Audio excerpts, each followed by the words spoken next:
Well, the war has gotten started. So, it starts on April 17th, and excuse me. Um, we'll just pause it here while I'm talking. So, I guess I have to get rid of these now. That's fine. To get rid of these, you just right click, I guess, on the envelope at the top. Or maybe you got to right click on the thing. So, what I did is I researched the Militia Act, but I forgot to mention you are limited temporarily, not temporarily, but temporarily, uh, by chapters. And so before the war starts, you can't go into Chapter 2 policy. So I wasn't able to go to Militia Act 2. So I did Military 1. I had some time left, and I chose to do Diplomacy. I mean, it's going to be researched in a week. It's probably going to be the only time I take it. But some Enfield and Lorenz rifles early on wouldn't be a bad thing. The alternative policy I could have gone for were regulars. These guys are good. It's one of those things. It's kind of the opposite of what I would prefer, but it actually might make sense to do in the case of the CSA because it provides kind of early buff to your forces and their quality troops. I don't remember what firearms they come in with. However, it does remove 5 from your military experience. And when the war breaks out, so this is day 1, I was wrong. I guess it doesn't record every territory that secedes, because notice that a lot of the other states seceded between the time the last video ended and this one started. And again, because of the policies that were chosen, we can see that over here, Kansas was a free state, and it does so with a lot of Union support. It's 35%. One thing I have not tried, and I wonder if I took Kansas a free state, and my support there was buffed up to 60%, I don't know if I could have invaded it and got it to secede. Missouri joins as a CSA state, and again, how do you know what's what? Well, first of all, look at the lines, right? If they're red on top and red on the bottom, red lines in between, it's CSA 1. Also, look at the far right and look at this information. So here we are hovering over Missouri. We can see that it's in the Confederacy, and its support is 65%. Right next door is Kansas, that's in the Union, and what it's always telling you, how much do they support your side? So Kansas only 35% ours. Kentucky starts off in the Confederacy because of I believe it's because of the policies we chose. I think Apostles of Disunion might have been what caused it, but I'm not 100%. Or I don't know if it's because it was over 50. I really don't know. So we don't have overwhelming support here, but it is pretty good. Virginia is already very high, and so since I don't think you can go over 100% anymore, I think it finally caps you out at 100%. It's good to have as much support as you can get, but it's also a reminder that there are diminishing returns. If I hadn't selected the whatever it was, the King Cotton, so then Virginia would be at 94%. But if I took Old Dominion instead, I'd only be getting plus 6% support relative to, I think you're supposed to get plus 10 or plus 20. So I'd be losing something and not getting other things. So that's one of the other things you want to keep in mind, is you want to maximize the benefit of your policies. And so you don't want to build something up that you can't go any higher. And then you try to build through it, but there's a ceiling and you can't. So anyways, when the war breaks out, again, because of the policies that have been selected, this is what it looks like. I'm a little surprised that the Union's national morale is higher than those in the CSA, but all right, fine. National support, again, it's the average of the state support, and since there are number of states like Missouri, right, 65%, and Kentucky that is 60%. I think almost everything below that is above 95%. That explains why the national support is a little bit lower in the CSA than in the Union, though I'm kind of surprised that it's that high already. Morale of armies, again, I'm a little surprised that there's this much of an imbalance, but it is what it is. Loyal states, I believe, is correct. Men fielded is relatively close, and in relative terms, it's probably going to be as close as it's going to be for a while. I think that the AI is going to take off here, and we'll probably be outnumbered at least 2-1 for much of this, if not more.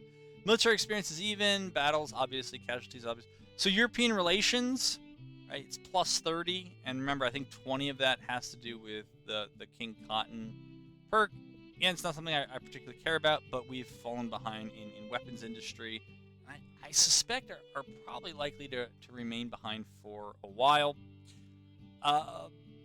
Finances, again, I've raised everything that I care to raise. Oh, wait, the subsidies. So they're registering for recruitment, but nothing else. Huh. That's... okay. I mean, that is what it is. Trade war. Now, trade war, it counts over here, but they're not counting it in here. But we're not going to do that one yet because we're not really suffering. So I have a theory. Okay, you didn't ask, but you're here, so captive audience. My theory is, I don't know, that since they started high, they kind of remain frozen in here. Maybe it requires some time. Let's see if that's true. Just fast forward a little bit. We're not even gonna... does it change? No, it doesn't. Huh. Well, anyways, these are the subsidies.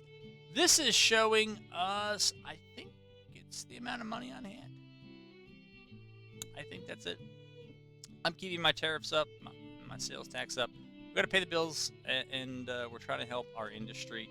Notice that our unemployment jumped from, I think it was a little under 6% to 10%. Our credit rating, though, has improved. Interest rate dropped almost a percentage point from where it was before. And honestly, what I was doing in that whole time between, basically in the last 2 months, is I was sitting here at 50 times speed, only really stopping when there was a policy to move or to select. And it takes, in real-world time, probably a little under 10 minutes. But yeah, that's that. I don't think there's anything else to do. And I said that this video would be about building an army. Maybe take note of where the armies are first. So we have 3 up here being in Northern Virginia. And we have Magruder with Hampton's division down here. I think I'm going to move to consolidate some of them. Now that the war has started, we should be able to move everyone. Beauregard is in his place. There's this new army here, the Army of Tennessee, under Zolkover, who I think is actually pretty good. I had to take a look at his stats again, but I think he's pretty good. McCullough's Army of the West is out here, so that's new. And then you have the, not them. Here we go.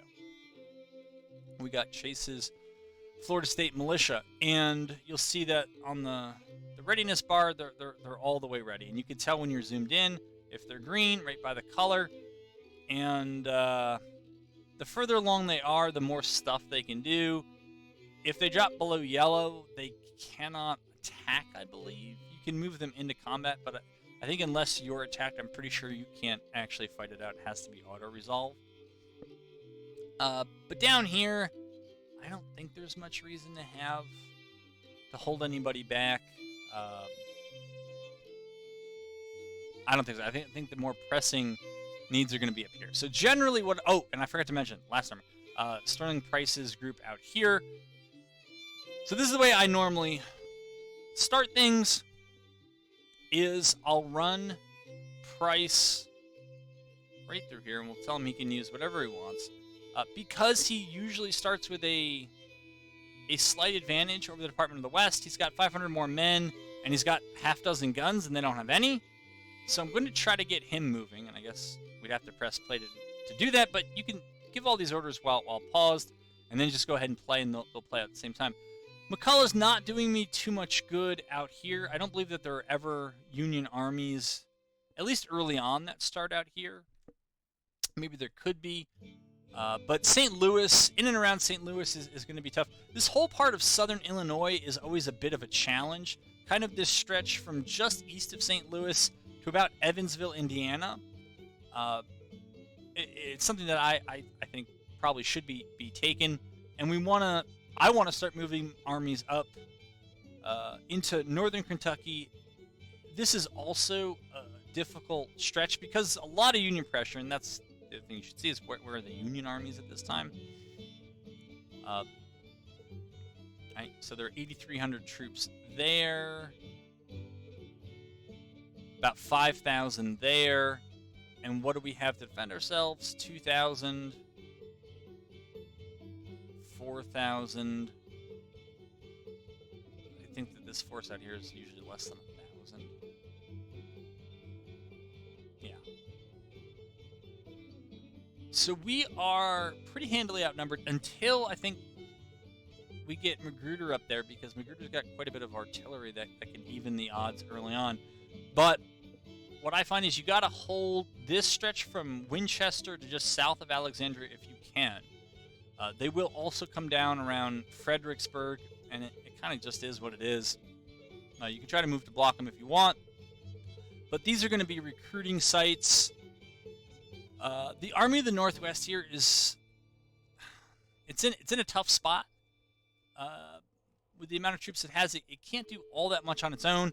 So you got two choices. Either recruit it and hold it here, because when you recruit troops, it's going to decrease the readiness of the army. Or just move it over to Winchester to combine with the Army of the Shenandoah and try to buff that up a little bit. But this part of what is West Virginia is tough because you need a lot of troops to hold, I find, over here, kind of from Winchester to Fredericksburg.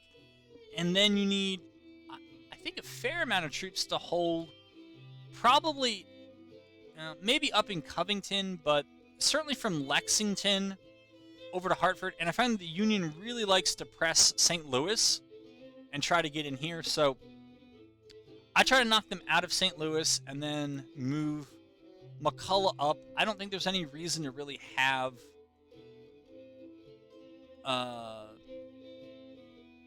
separated forces. I think some amount of combination is going to be a good idea early on. Zollicoffer is a bit undermanned, but we're going to have him march up to Lexington. I think I'm going to end up lying, and that this video is not going to have the first recruitment. I think it's just going to have the opening moves. Chase's force.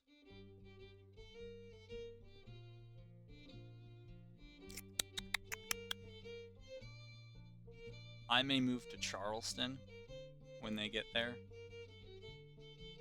Well, when they get there is when they get there. And I'm thinking that Porterfield's command is so small and so underwhelming that it's probably just going to make more sense to have him give his troops to someone else and let them deal with it. And then we're going to get Magruder marching up to south of Alexandria. I never find it's really necessary to take the Fort Monroe garrison, and it seems like a distraction. Again, the early days here, if I recall correctly, are pretty important. Not that we need to be attacking them, but that we need to be moving to consolidate things. So I have those armies moving. I'm going to recruit in the next video in the Army of the Potomac, the Army of the Shenandoah. Was that everyone? No, I did not move Beauregard. And yeah, with Beauregard, I'm going to send whatever it is he has to give up this away.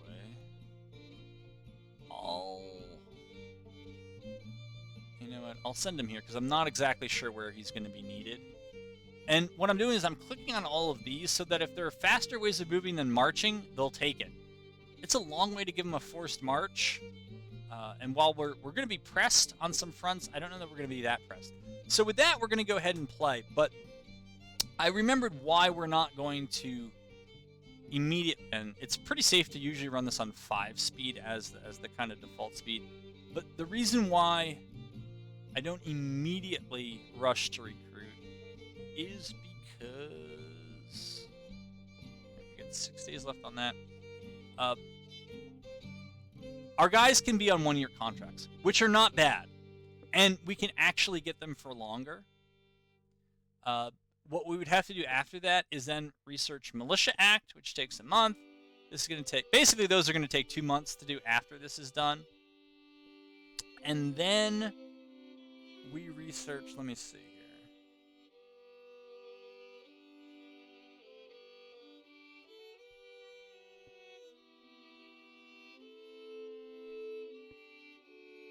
Then we could research Military 2, which would take 2 months. And then we would research the Conscription Act, which would take another month. So it's 1, 2, 3, 4, 5. Basically, it's 5 months from now. What would happen is anybody who was on like a 1-year or less contract that was still under arms would just have their terms rolled to be what it says here, 3 years. So we can start recruiting on 1-year contracts because those policies will be in place by then. But if you don't want the Conscription Act, because of the downside, it decreases national morale. But I like it because you replace things faster. But you will have to invest another policy in Military 2, which you should do anyways. Beyond Military 2, I'm not sure that it's necessary. So none of this is bad. But particularly as the CSA, you want to be ready to blunt the full press at the beginning. And I'm thinking that it might actually be worth it to recruit these guys with our next policy and give us a bit of a stopgap. We're going to get military experience in other places, but I'm thinking of doing that. So we have our opening moves. You can see that, all right, so they get trained. Your troops get trained over time when they're encamped. And state support will also have an effect, but we won't experience any negative state support effects because state support in Virginia here is 99%. But if it were 65%, I bet we would. And if we were operating in enemy territory where it might be 20%, again, you can be pretty sure that there would be significant movement penalties. I believe they still do exist. And what we talked about this before, other things come up. Again, there's a lot of information that's thrown at you. So this Department of the West, it says that there's an invasion. This is actually just referring to the Union Army that started here in the Department of the West. So that's it. And you can see that Price's readiness is dropping as he moves. I'm kind of just hoping he gets into contact with these guys, because if it falls into orange or red, you have to kind of fall back into siege combat, and I'd rather control it than have that go through. So that is that I gotta let some time pass, but I'm gonna let that. Okay. I'm gonna let some time pass, and then I'll do another tutorial where I think once we have the 1-year contracts in place, I'll go ahead and recruit armies and show you how to build that up.